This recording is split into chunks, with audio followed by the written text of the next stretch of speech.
जरे या तौहीद जी दावत दिनी सालेह अलैहिस्सलाम अख मारे करता अगते हला कुरान समझाया फइज़ा हुम फरीक़ान यख्तसिमून उम्मत में बटोला थी विया हिकड़ा काफर थी विया ॿिया मोमिन थी विया हिकड़ा दुश्मन थी विया ॿिया सजण थी विया 11 लाख आबादी साले नबी जी उम्मत में 11 लाख मर्द औरतूं नंढा वॾा पा रहन उन 11 लखन मो नबी मेहनत कई रुगो 400 जना मुसलमान था मर्द औरतूं नंढा वॾा टोटल सा तफसीर लिखन था 400 माण्हुनि कलमो पढ़ियो बाक़ी सब काफ़र नबी के चयूं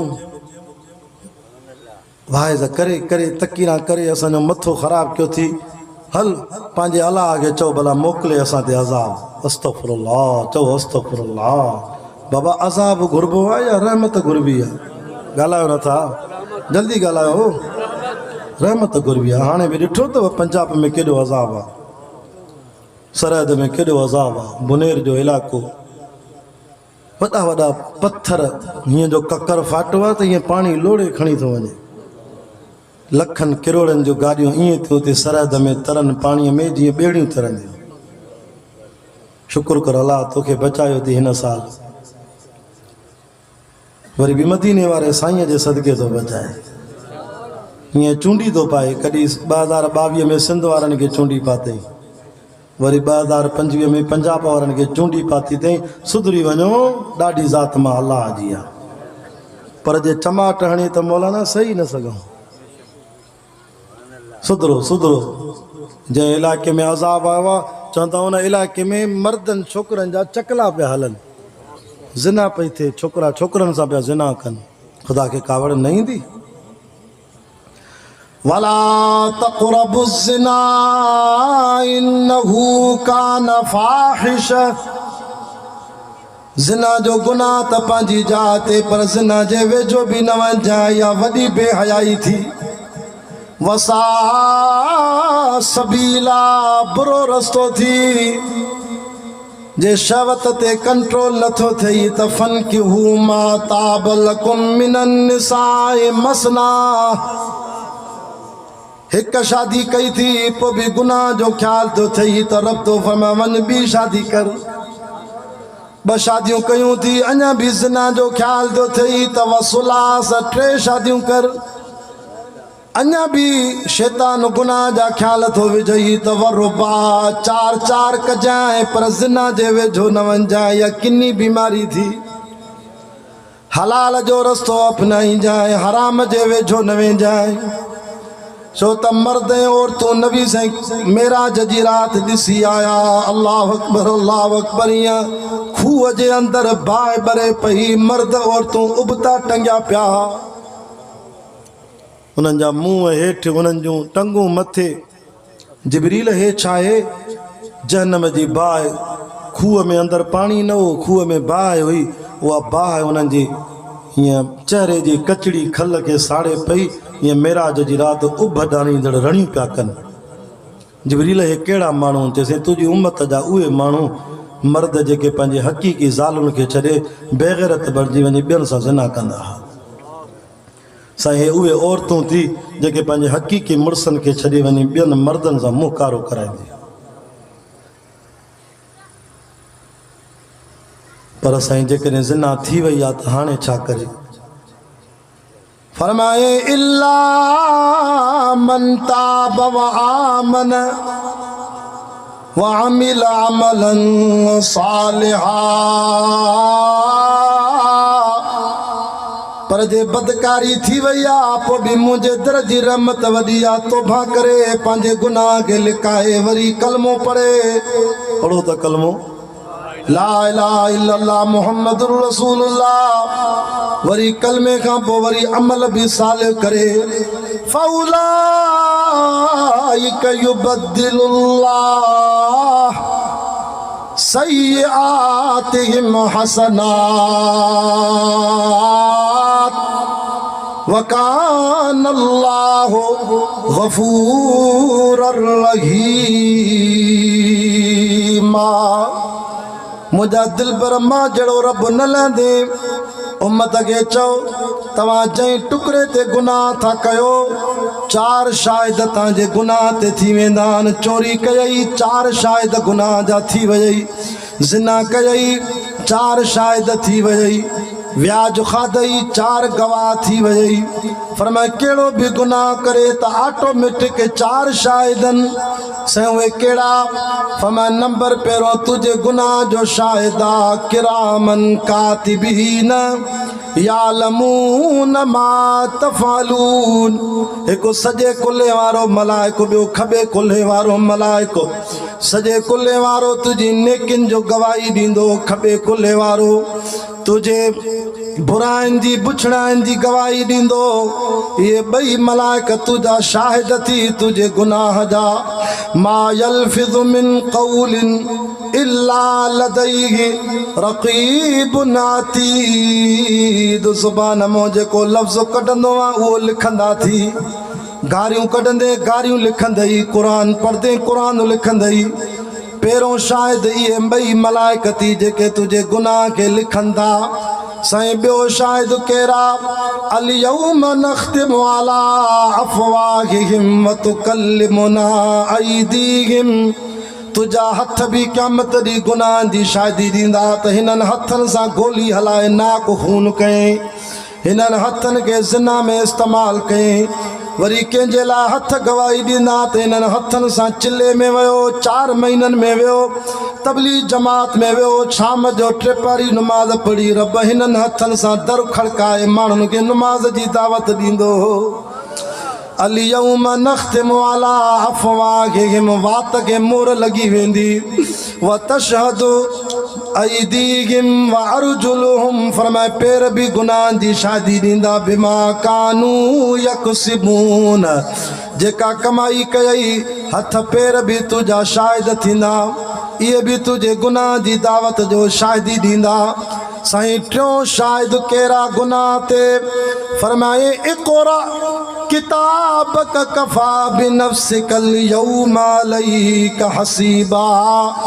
यो अमाल नामो यो भी क़यामत ॾींहुं तुझो शाहिद थींदो। व कुल्ल इंसानिन अल्ज़मनाहु ताइरहु फी उनुक़ी व नुख़रिजु लहू यौमल क़ियामति। अल्लाह अल्लाह, ये लटकाइंदा से अमाल नामो किताब यल्क़ाहु मंशूरा। और आवाज़ ईंदो इक़रा किताबक, पढ़ पंहिंजो अमाल नामो। 20 सालनि जी उम्र में कंहिंसां ज़िना कई हुई, 40 सालनि जी उम्र में अखि खणी कहिड़ी औरत ॾे बदनज़री कई हुई। पढ़ पंहिंजो अमाल नामो। रात जो दरवाज़ा बंदि करे, दरियूं बंदि करे कंहिंसां बदकारी कई हुई, सभु लिखल थी। त काथे हथ इस्तेमाल कयई, काथे पंहिंजी नंगई उघड़ के इस्तेमाल कयई। पहिरों शाहिद मलाइक थी, ॿिया शाहिद अमाल नामो थी, ऐं फरमाए 3 शाहिद हथ पैर थी, ऐं 4थे नंबर ते फरमाए यौमइज़िन तुहद्दिसु अख़बारहा इज़ा ज़ुल्ज़िलतिल अर्ज़ु ज़िलज़ालहा व अख़रजतिल अर्ज़ु अस्क़ालहा व क़ालल इंसानु मा लहा यौमइज़िन तुहद्दिसु अख़बारहा। ज़मीन भी तुझे गुनाह जी दावत ॾींदी। अल्लाह जे हबीब चो मौला पो मुंहिंजी उम्मत त सफ़ा शर्मसार थी वई जो 4 गुनाहनि जूं गवाहियूं ॾियण वारा मौजूद आहिनि। अल्लाह मुंहिंजी उम्मत खे रहम फरमाल, मौला मुंहिंजी उम्मत ते रहम फरमाए। नबीअ खे ॾाढो ख़ौफ़ थियो, मुंहिंजो साईं रोए थो पंहिंजी उम्मत लाइ। ओ रबीउल अव्वल जे महीने में महबूब जो शान ॿुधण वारो जॾहिं नबी रोई पियो, अल्लाह जो अर्श लुॾी वियो, अल्लाह जी रहमत जोश में आई। अल्लाह फरमाए मेराज जी रात जुती असां अर्श ते अचु, सॼो क़ुरान ॾिनो थमाए जिबरील जे वास्ते सां, लेकिन बायतूं मां रब अर्श जे खज़ाने में लिकाए रखियूं जेके तुंहिंजी उम्मत खे तोहफ़े में थो ॾियां। या अल्लाह उहे कहिड़ियूं आयतूं जेके डायरेक्ट मां मोहम्मद खे ॾिनई, जिबरील जो वास्तो कटे छॾियई पर्दा खणाए चवे तो वञ पंहिंजी उम्मत खे चओ घबरायो न जेकॾहिं तव्हांजा 4 शाहिदनि त पोइ वरी बि मिठे मुहम्मद जे सदके तव्हांखे अहिड़ो पैकेज थो ॾियां आमनर रसूल बिमा उनज़िल इलैहि मिर रब्बिही वल मोमिनून कुल्लुन आमन बिल्लाहि व मलाइकतिही व कुतुबिही व रुसुलिही ला नुफर्रिकु बैन अहदिम मिर रुसुलिही व क़ालू समिअना व अतअना गुफ़रानक रब्बना व इलैकल मसीर। हाथ मथे करे जो सुभान अल्लाह। ला युकल्लिफुल्लाहु नफ्सन इल्ला वुसअहा लहा मा कसबत व अलैहा मक्तसबत। चवें त रात जो बिस्तरे ते सुम्हण खां अॻु में मां अल्लाह खां हीअ दुआ घुरनि रब्बना वला तहमिल अलैना इसरन कमा हमलतहु अलल लज़ीन मिन क़ब्लिना। वरी पोइ चवनि रब्बना वला तुहम्मिलना मा ला ताक़त लना बिह वाफ़ु अन्ना वाफ़ु अन्ना वाफ़ु अन्ना। इन वाफ़ु अन्ना जे तफ़सीर में हज़रत शाह हकीम अख्तर रहमतुल्लाह अलैह चिश्ती सिलसिले जे बुज़ुर्ग लिखियो आहे वाफ़ु अन्ना जे तफ़सीर में इहो अहिड़ो लफ़्ज़ अल्लाह हिन उम्मत खे ॾिनो जेको बि तुंहिंजो उम्मती रोई करे राति जो मां रब खे चवे वाफ़ु अन्ना वाफ़ु अन्ना त इन लफ़्ज़ खे क़बूल कयांसि त इन चइनी शाहिदनि खे चवंदुमि त गुनाह विसारे छॾियो मां रब माफ़ करे छॾियोमांसि। इन वाफ़ु अन्ना जे करे मलाइकनि खे चवंदुमि तव्हां शाहिद हुयो पर हाणे विसारे छॾियो मां पंहिंजे बाने खे बख़्शे छॾियो। ज़मीन खे चवंदुमि तूं बि गुनाह विसारे छॾ। अमालनामे में जेके वेठा आहिनि उनखे चवंदुमि इहो बि ड्राए छॾियोसि जेके कईं 50-60 साल गुनाह सभु ख़तमु कयोसि। फरमाई या अल्लाह चइनी शाहिदनि को गुनाह विसारे छॾियई पर दफ़्तर ख़ाली आहे छो त गुनाह मेटिजी विया त पन्ना ख़ाली थी विया। पोइ वरी चए थो फौलाइक युबद्दिलुल्लाहु सय्यातिहिम हसनात। इन 40 सालनि जे कयल गुनाहनि खे मलाइको पन्नो ख़ाली न छॾियो मतां क़यामत ॾींहुं फ़रिश्ता ॾिसी करे ईअं चवनि त हिन बाने खे त अवल लॻे थो ॾोह कया हुयई पर पोइ रब माफ़ कयो थी मुंहिंजो बानो शर्मसार थींदो हाणे तौबा कई अथई हिन 40 सालनि जे ख़ाली पननि खे कयल गुनाहनि खे वरी नेकिन में बदिलाए थो छॾां। अहिड़े करीम रब खां सवाइ हाजी बि कहिड़ो रब थींदो जो गुनाहनि खे नेकिन में बदिलाए। बहरहाल तवजो कयो दोस्तो 12 थी विया आहिनि तव्हांजी मोहबत में हलां थो आयतुनि जो तफ़सीर पूरो कयां। नबी खे छा चऊं त चओ अलाह खे अज़ाब करे चओ न पंहिंजे रब खे जे सचो आहे त नबी उन्हनि खे छा जवाबु ॾिनो सुभान अल्लाह कर त ॿुधायां। हे साले नबी जो जवाबु आहे कंहिंखे क़ौम खे जिन चयो त अलाह खे चओ असां ते अज़ाब करे।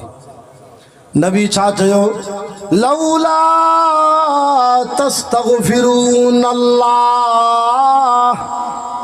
जल्दी ॻाल्हायो तव्हांजी मानी बि तयारु आहे मां बि शुगर जो मरीज़ आहियां तव्हांजे करे मानी न खाधी आहे मां चयो हे बुख ते त सैयद बि बुख ते गॾे था मानी खाऊं मूंखे तव्हांजो अहसासु आहे मां बि शाम 3 बजे मानी खाधी आहे वरी राति वारी न खाधी आहे मां चयो हिननि सां गॾु हल खाईंदासीं।